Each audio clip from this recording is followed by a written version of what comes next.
power line companies have power lines, the main ones that go across country, and they're not using it 100% to their capacity. For example, this concept right here, we have a neomagnetic magnet, and a larger one, and then we have a smaller neomagnetic magnet, and on this side we have a 3/4 inch copper plate.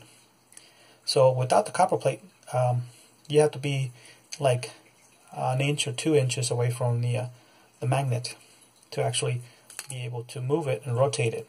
So if this rotates, you'll be able to rotate this one, but you have to be like an inch, approximately about an inch close to it to actually affect it. But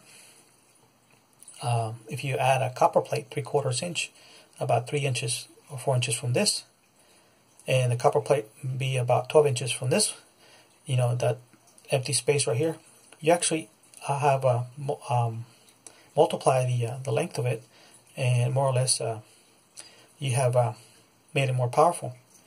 What it does is actually the copper plate allows the magnetic field to flow freely, and then you'll be able to affect this. So if you move this, rotate it, you'll actually be able to move the smaller one.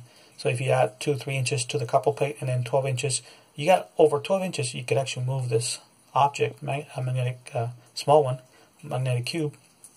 So anyway, if this, let's pretend this is the actual magnetic core that throws out the magnetic field, and this is the copper lines throughout the nation, main power grid.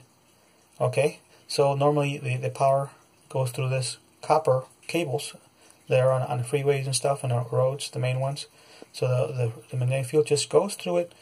It gets amplified, but it's not captured. It goes out to the ambient air, and it's gone.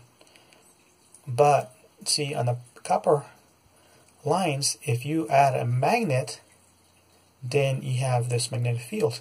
See, this is what you can capture. This is electrical energy. But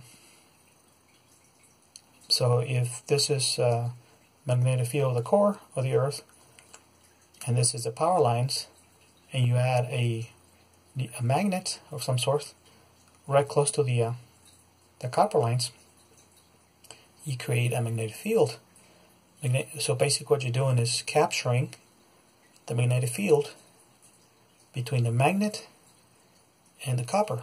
And this magnetic field you're capturing from the Earth is electrical energy you can use. So power lines can actually, in a bigger scale, because smaller scale, it's not going to work. It has to be a large scale. So in a larger scale, you can harness a little bit more electrical energy through the magnetic field.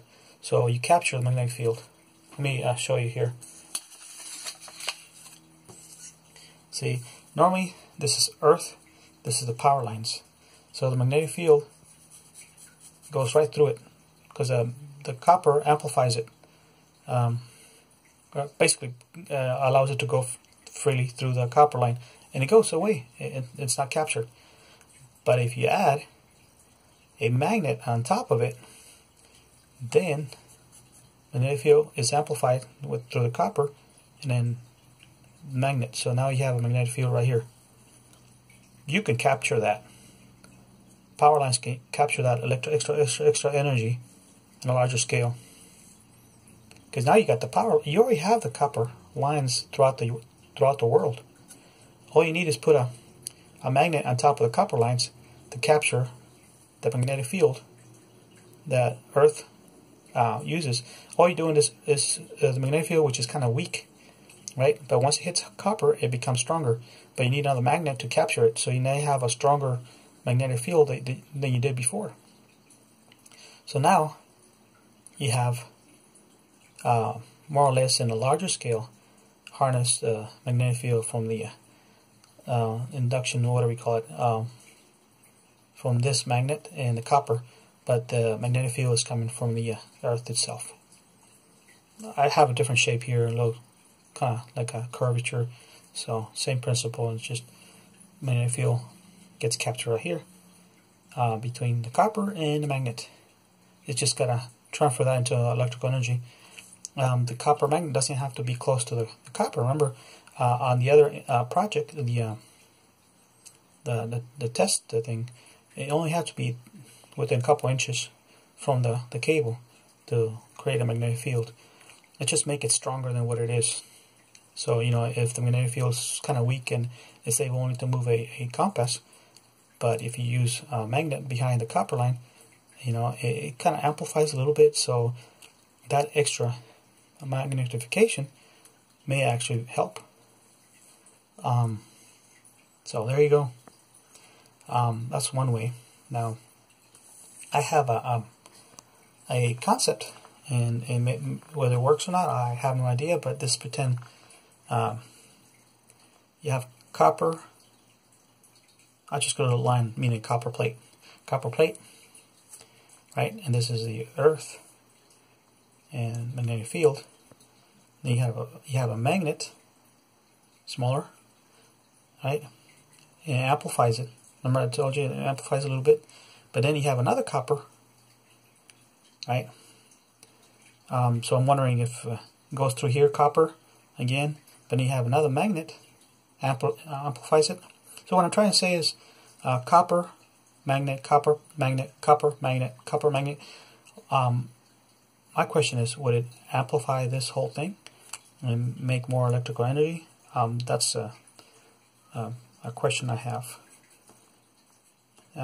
So what I'm trying to say is, can the magnetic field be amplified, or just one time is copper and magnet is all it takes, or would it help to do it over and over? The answer is I have. On this one, I have none. But anyway, you can at least capture this from the power lines.